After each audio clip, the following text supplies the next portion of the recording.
Opini publik bagian dari hak asasi manusia.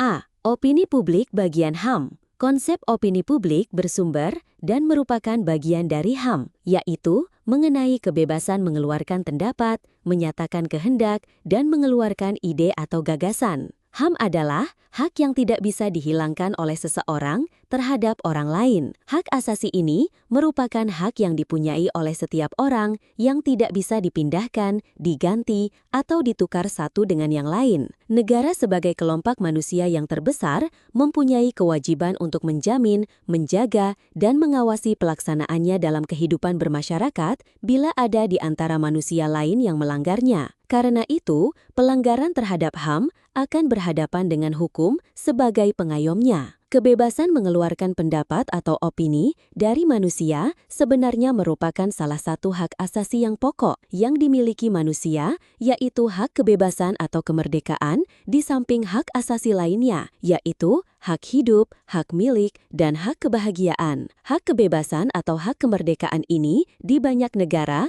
dicantumkan dalam UUD-nya dengan nama yang sama dan tambahan hak kebebasan lainnya. Di Indonesia, hak kebebasan atau kemerdekaan itu bukan hanya dalam mengeluarkan pendapat, tetapi juga kemerdekaan berserikat, berkumpul, dan kemerdekaan lainnya yang ditetapkan dalam Undang-Undang UU. Mengenai kemerdekaan mengeluarkan pendapat itu sendiri dapat dilakukan baik secara lisan maupun tertulis, seperti tercantum dalam pasal 28 UUD 1945. Hanya, kemerdekaan mengeluarkan pendapat itu tidak berarti bebas sebebas-bebasnya, karena kemerdekaan mengeluarkan pendapat di negara RI masih harus ditambah dengan kata bertanggung jawab sehubungan sistem politik negara kita, demokrasi Pancasila. Dengan demikian, berarti bahwa sistem politik suatu negara akan memberi warna atau paham pada kemerdekaan mengeluarkan pendapat atau pikiran baik secara lisan maupun tulisan. Pengaturan terhadap hak asasi itu akan berbeda menurut sistem politik di mana hak asasi itu berbeda. Latar belakang sejarah, adat istiadat, tradisi, kebudayaan, ideologi negara, dan pandangan hidup suatu bangsa secara langsung akan berpengaruh pada kemerdekaan atau kebebasan dalam menerapkan hak asasi. Perbedaan-perbedaan yang disebutkan akan secara langsung mewarnai perkembangan opini publik di negara tersebut. Bagaimana hak asasi dalam kehidupan suatu negara, terutama hak dalam mengeluarkan pendapat, mengutarakan pikiran secara lisan dan tulisan berlangsung. Berikut ini akan dijelaskan pengertian HAM. B. Pengertian HAM. Hak asasi merupakan hak pokok yang diperolah atau dimiliki manusia. HAM ialah hak manusia yang bersifat asasi, artinya hak yang dimiliki manusia sejak lahir yang menurut kodratnya tidak bisa dipisahkan dari hakikatnya sebagai manusia. Hak asasi ini berasal dari Tuhan sebagai anugerah yang diberikan kepada setiap manusia begitu lahir ke dalam dunia. Hak asasi ini melandasi pelaksanaan hak-hak dan kewajiban-kewajiban manusia dalam hidupnya. Jika hak asasi merupakan pemberian Tuhan kepada manusia, maka ada kewajiban asasi, yaitu kewajiban manusia terhadap Tuhan dari manusia, di antaranya melakukan perintah-perintahnya dan menjauhi larangan-larangannya. Dengan demikian, sebagai manusia yang menghadapi hak dan kewajiban, manusia perlu memahaminya, sekalipun keduanya penting, tetapi dahulukan kewajiban, sebab jika melakukan kewajiban, hak pasti akan diperoleh.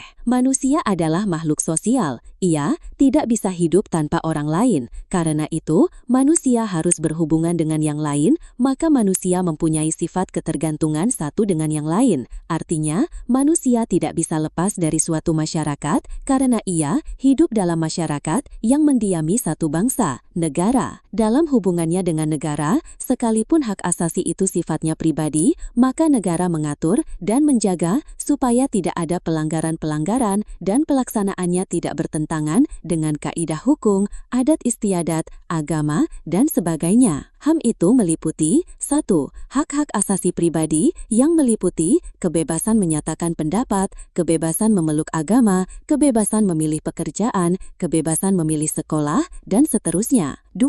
Hak-hak asasi ekonomi yang meliputi hak untuk berusaha, hak untuk membeli sesuatu, hak untuk menjual sesuatu, hak untuk membuka usaha, hak untuk mengadakan perjanjian, dan seterusnya. 3. Hak asasi di bidang politik, misalnya hak untuk memilih dan dipilih dalam pemilu, hak untuk berorganisasi, baik partai politik, golkar, maupun lembaga-lembaga kemasyarakatan lainnya, hak ikut serta dalam pemerintahan, dan seterusnya. 4.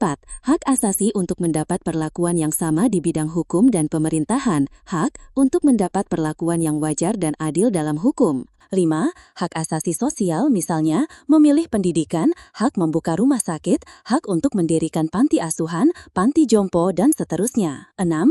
Hak asasi mendapat perlindungan hukum dari kepolisian dan aparat keamanan lain. Hak-hak asasi penting sekali dalam rangka hidup bermasyarakat, bernegara, dan berbangsa dalam suatu negara, antar negara, dan secara internasional. C. Sejarah HAM. Sejarah HAM dimulai ketika kedudukan manusia sebagai makhluk Tuhan yang paling tinggi tingkatannya direndahkan martabatnya, atau dianggap makhluk yang dapat dipermainkan oleh yang lebih kuat atau lebih tinggi statusnya dalam masyarakat. Nasib manusia sebagai makhluk Tuhan menjadi tidak ada harganya karena orang yang merasa lebih tinggi derajatnya itu menindas, memeras, atau memaksakan kehendaknya. Manusia dianggap sebagai budak yang nasibnya ditentukan oleh tuannya, yaitu yang merasa berhak atas apalagi ketika penjajahan yang dilakukan bangsa-bangsa barat dimulai oleh bangsa Portugis dan Spanyol dengan penjelajahan samudranya, banyak bangsa-bangsa yang tertindas diperlakukan semena-mena. Justru, kesadaran manusia kemudian timbul karena ketidakadilan, perbuatan sewenang-wenang mulai mendapat perlawanan dari bangsa yang tertindas. Di negara-negara lain, manusia yang dianggap lebih rendah tingkatannya oleh bangsanya sendiri, terutama di negara-negara yang berbentuk kerajaan atau monarki, juga melakukan perjuangan melawan penindasan oleh golongan bangsawan atau keluarga raja. Manusia dari berbagai bangsa dan negara ada yang memperjuangkan HAM. Perjuangan pengakuan terhadap hak asasi kemudian dituangkan dalam berbagai UUD, perundangan, piagam hak asasi, konvensi, dan lain-lain yang tertulis dan tersimpan sampai saat ini. Perjuangan HAM terus-menerus berlangsung selama masih ada sekelompok orang atau manusia mau merendahkan martabat manusia lainnya. Sepanjang sejarah mengenai hak-hak asasi manusia, telah lahir naskah atau piagam-piagam hak asasi yang memperjuangkan kehidupan manusia. Hak-hak asasi itu misalnya, 1. Magna Carta 1215. Piagam ini lahir di Inggris pada saat kesewenang-wenangan golongan bangsawan atau raja menindas rakyat, memeras rakyat dengan berbagai macam pajak dan tindakan lain yang tidak terpuji. Piagam Magna Carta berisi antara lain, A. Seorang pun tidak boleh memungut pajak tanpa sepengetahuan Dewan Penasihat Raja. B. Orang tidak boleh ditangkap, disiksa, atau dihukum tanpa alasan hukum. 2. Habeas Corpus Act 1679. Piagam ini lahir di Inggris pada masa pemerintahan Charles II yang memuat jaminan bahwa seseorang tidak boleh ditangkap dan ditahan secara semena-mena kecuali menurut peraturan yang berlaku. 3. Bill of Rights 1689. Piagam hak asasi ini diciptakan oleh Parlemen Inggris kepada Prince of Orange yang memuat pengakuan terhadap hak petisi, kebebasan berbicara, dan kebebasan mengeluarkan pendapat bagi parlemen dan pemilihan parlemen harus bebas. 4. American Declaration of Independence 4 Juli 1776. Piagam ini merupakan piagam HAM yang mengandung pernyataan bahwa semua bangsa diciptakan sama, dianugerahi hak hidup, kemerdekaan, dan kebebasan untuk menikmati kebahagiaan. 5. Déclaration des droits de l'homme et du citoyen 14 Juli 1789, Pernyataan Hak Asasi dan Warga Negara. Piagam ini merupakan UU yang dicetuskan pada permulaan Revolusi Prancis sebagai perlawanan terhadap tindakan sewenang-wenang Raja Louis XVI. Revolusi ini terkenal dengan semboyan liberty, égalité, dan fraternité. Isi dari piagam ini: A. Manusia dilahirkan bebas dan memiliki hak yang sama. B. Hak-hak itu ialah kebebasan, hak milik, hak keamanan, dan sebagainya. 6. The Four Freedom of Roosevelt 1941 yang dicetuskan oleh Presiden AS, F.D. Roosevelt. Isinya: A. Kemerdekaan berbicara dan mengeluarkan pendapat. B. Kemerdekaan beragama. C. Kebebasan dari segala kekurangan. D. Kebebasan dari segala ketakutan. 7. The Universal Declaration of Human Rights 10 Desember 1948, Piagam Hak Asasi PBB yang berkaitan dengan kebebasan mengeluarkan pendapat terdapat dalam pasal 19 yang menyatakan setiap orang berhak untuk mempunyai pikiran sendiri dan untuk mengeluarkan pendapatnya. Hak ini meliputi juga kebebasan untuk mempunyai pendapat tanpa campur tangan orang lain dan untuk mencari, menerima, dan menyiarkan penerangan dan pendapat melalui media apapun dan tanpa mengindahkan batas negara. Dari pasal 19 Piagam Hak Asasi PBB ini, jelas bahwa kebebasan pendapat adalah kebebasan individu, juga kebebasan untuk memperoleh informasi. Tetapi, kebebasan itu dibatasi juga oleh UU. Hal ini dimaksudkan untuk menjaga kebebasan orang lain, seperti yang disebutkan pada pasal 29 Piagam Hak Asasi PBB. D. HAM di dalam UUD 1945. Di Indonesia, HAM dicantumkan dalam UUD 1945 pada bagian pembukaan UUD dan batang tubuhnya.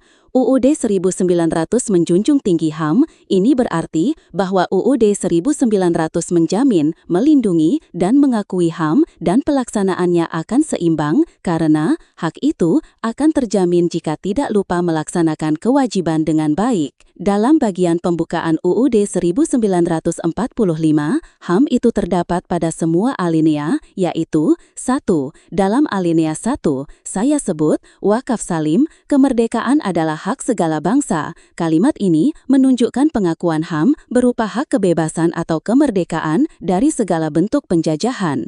2. Dalam alinea 2, saya sebut, ujar, mengantarkan rakyat Indonesia ke depan pintu gerbang kemerdekaan negara Indonesia yang merdeka, bersatu, berdaulat, adil, dan makmur. Kalimat ini menunjukkan pengakuan terhadap hak asasi di bidang politik berupa kedaulatan dan bidang ekonomi berupa kemakmuran. 3. Dalam alinea 3, maya saya, bukan, atas berkat rahmat Allah yang Maha Kuasa dan didorongkan oleh keinginan luhur supaya berkehidupan kebangsaan yang bebas, ini menunjukkan bahwa pengakuan terhadap kebebasan individu semuanya sebagai anugerah Allah yang Maha Kuasa. 4. Dalam alinea 4, saya baca, melindungi segenap bangsa Indonesia dan seluruh tumpah darah Indonesia untuk memajukan kesejahteraan umum, mencerdaskan kehidupan bangsa, dan ikut serta melaksanakan ketertiban dunia yang berdasarkan kemerdekaan, perdamaian abadi, dan keadilan sosial. Maka,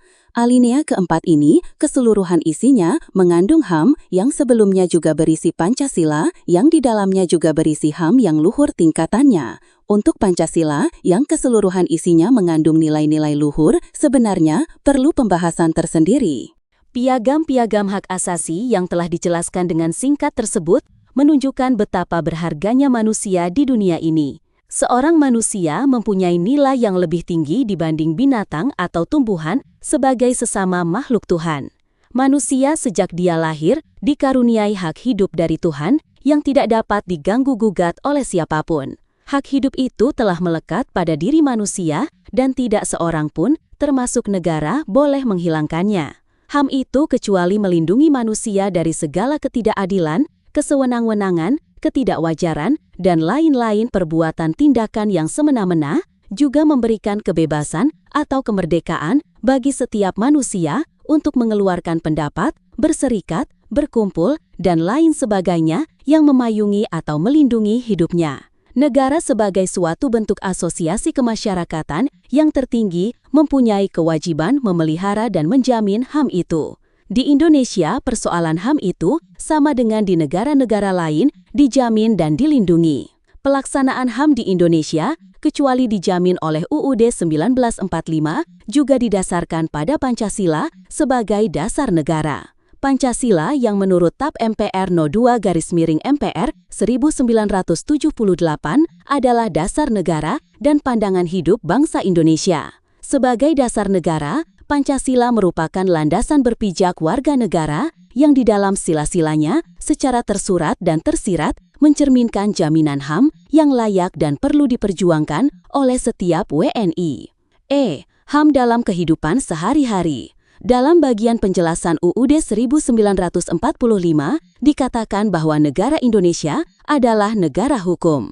Sebagai negara hukum, maka hak-hak warga negara dilindungi dan dijamin oleh UU, artinya sebagai warga negara tidak perlu merasa takut melaksanakan kewajiban-kewajiban sebagai warga negara sepanjang tidak bertentangan dengan peraturan yang berlaku. Jika itu dilakukan, maka jaminan dan perlindungan dari negara dengan sendirinya akan mengikutinya. Karena itu, dalam menggunakan hak-hak yang ada, seorang warga negara perlu memperhatikan dan menjunjung tinggi peraturan-peraturan yang berlaku. Hindarilah perbuatan-perbuatan yang tidak sesuai dengan norma-norma yang ada. Berlakulah sebagai warga negara yang baik, yang tahu apa itu kewajiban dan apa itu hak. Semua orang yang hidup di negara hukum akan menghindari tindakan-tindakan di luar peraturan perundangan yang berlaku atau konstitusi negaranya. Karena itu, tindakan sewenang-wenang, tindakan kekerasan, merugikan orang lain, dan lain-lain sejenisnya yang bertentangan dengan hukum dan Pancasila patut dijauhi. Sebaliknya, perbuatan yang sesuai dengan Pancasila perlu dilestarikan, misalnya, 1. Sebagai manusia yang mempunyai harkat derajat yang luhur. A. Bertakwa kepada Tuhan, yaitu dengan menjauhi larangan-larangannya dan mematuhi perintah-perintahnya. B. Mencintai sesama manusia dengan memelihara hubungan dengan manusia lain. C. Melaksanakan tugas kewajiban dengan penuh rasa tanggung jawab dan sebagainya. 2. Sebagai manusia yang tidak bisa hidup sendiri karena keberadaannya sebagai makhluk sosial, maka A. Akan mengutamakan kepentingan masyarakat atau negara dengan tidak melupakan kepentingan individu yang juga memerlukan perlindungan. B. Menghargai karya orang lain sekalipun sama dengan yang dibuat sendiri. C. Bekerja sama dan tolong-menolong dengan manusia lain yang memerlukan bantuan. D. Menghargai pendapat orang lain yang mempunyai pendapat berbeda. E. Tidak memaksakan pendapat atau kehendak kepada orang lain. Sebagai warga negara yang mempunyai tanggung jawab terhadap negara, A. Membayar pajak sesuai dengan ketentuan. B. Melaksanakan peraturan-peraturan yang dikeluarkan oleh pemerintah. C. Menjadi warga negara yang mematuhi kewajiban-kewajiban lainnya, dan sebagainya. Pelaksanaan HAM dalam kehidupan sehari-hari ternyata tidak mudah, karena kecuali ada batas-batas dari negara sebagai penjamin dan pelindung manusia, dengan sistem politiknya juga dibatasi oleh manusia itu sendiri sebagai makhluk sosial yang harus berhubungan dengan manusia lain, kepentingan masyarakat, kepentingan negara, dan tanggung jawab sebagai warga negara terhadap negaranya. Dengan kondisi yang melingkupi setiap orang dalam kehidupannya sebagai warga negara, maka kebebasan mengeluarkan pendapat dapat terlaksana jika keadaan untuk mengeluarkan pendapat menjaminnya. Karena itu tidak salah jika Bogardus menyatakan bahwa opini publik bisa lahir dengan baik jika dilakukan di dalam masyarakat demokratis.